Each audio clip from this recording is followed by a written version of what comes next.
some goat today, curry goat or curried goat. Jamaican style or West Indian style. It takes quite a long time to cook this one. It is absolutely delicious. There's loads and loads of wonderful flavors in there. Just serving this with a bit of white rice. Welcome back once again to How to Cook Great. Okay, let's take a look at what we have here. Let's start off with our goat.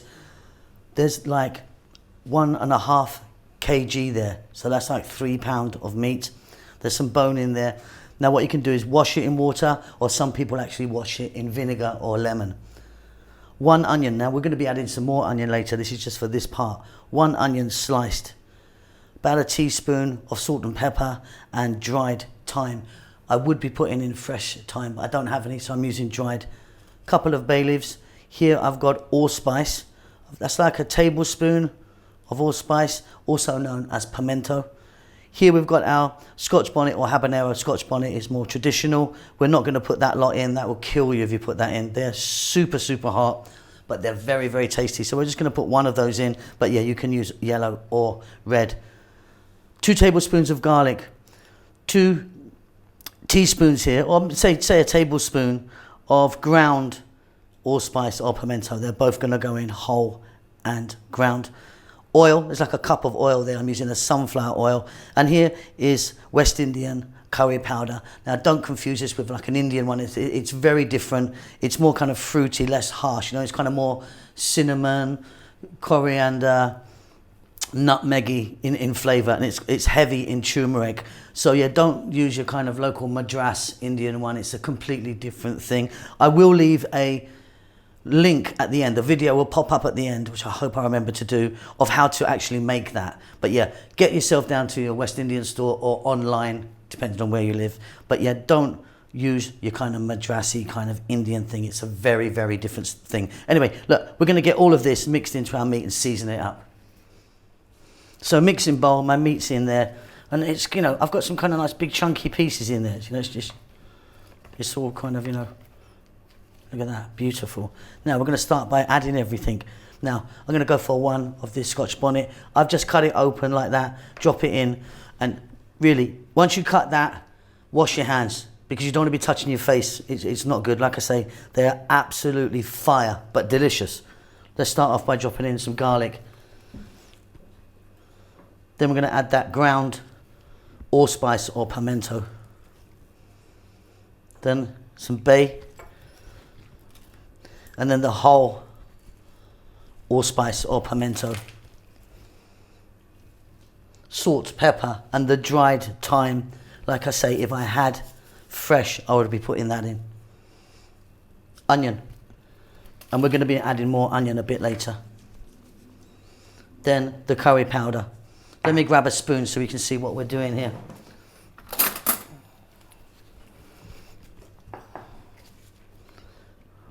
Heaped. 1, 2, 3, and again we're going to be adding more of this a bit later on. Oil, like a cup of oil or half a cup of oil, up to you. Just get that in. That's just going to kind of help it all come together. I'm going to go in with my hands, and we're going to give this a great big old mix up.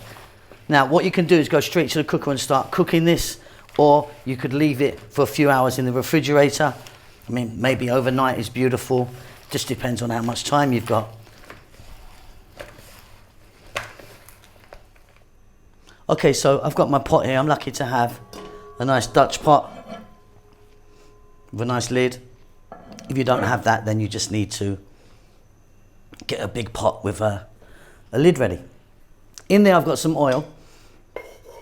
Again, I'm using sunflower oil, and we're going to just get a little bit of the curry powder, get it in. The heat's on medium, and I just want to throw that around for a few seconds. Some people call this like a burning process. You don't actually want to burn it at all. You just want to heat it through, infuse the oil, get it on the go. Now just to let you know, I've touched my forehead with my gloves on, and I can feel my forehead right now burning, and that's from that chili. They really are fire, so please be very careful with them. Okay, our mixture, we're going to drop it into that seasoned oil. There's quite a lot more going on here still. We're nowhere near finished. What we want to do now is we're going to cook this on a medium heat for about 20 minutes, 25 minutes. I'm going to be stirring it quite often, just with the lid off.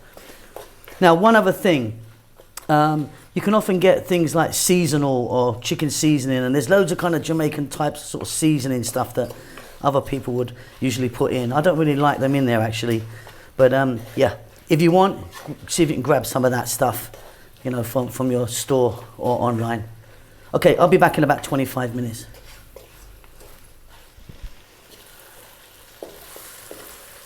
Okay, let's start 25 minutes. Now I've got really quite big chunks of goat in there. You can cut it a lot smaller if you want. What we're going to do now is we're going to drop in water.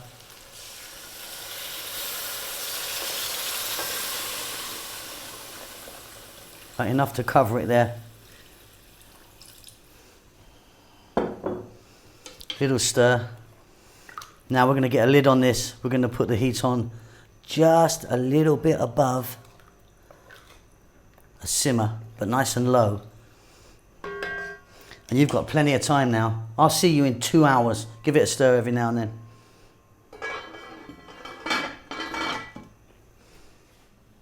Okay, so we've been going for about 2 hours. Now, if you wanted, you could pressure cook it. You know, stick it in a pressure cooker and do 40 minutes or something like that. Now that is looking absolutely fabulous. Now we're going to add some potatoes and a few other bits, but do not do it unless you're sure that this meat is nicely cooked. So here we go. There's our potatoes peeled, nice and chunky. Now guess what? On the my way out, I had to pop out to the shops. Guess what I found? Some fresh thyme. So that's going to go in now. I didn't have it earlier, but I've just found it. And then I've got a large tomato cut. Now, give that a mix. We're going to go for about 10 minutes, and then we're still going to add some more things. We're still going to add some more onions I like in there, sort of nearish the end, and some bell peppers. But let's give these the tomatoes and the potatoes a little bit of a head start. See you in about 10 minutes. Fantastic. Okay, we're now going to go in with some more onions sliced. I like them going in now. Some bell peppers. I'm using just green, sliced like that. And then some green onions, spring onions, or scallions. Bit more water. Super simmer now, nice and low. Let that go for about another 10 minutes or 15 minutes. We want those potatoes to be nice and tender. And we've done it. Absolutely fabulous. See you in about 10 or 15.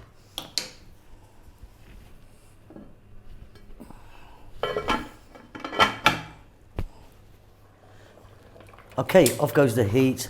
That is looking beautiful. Knife test. Potatoes are beautiful, lovely. Check that for salt, it's going to be fine for me. Now some people, and if you'd like, you could just put a little splash of coconut milk in there. But yeah, for me, wonderful. Let me get that on a plate.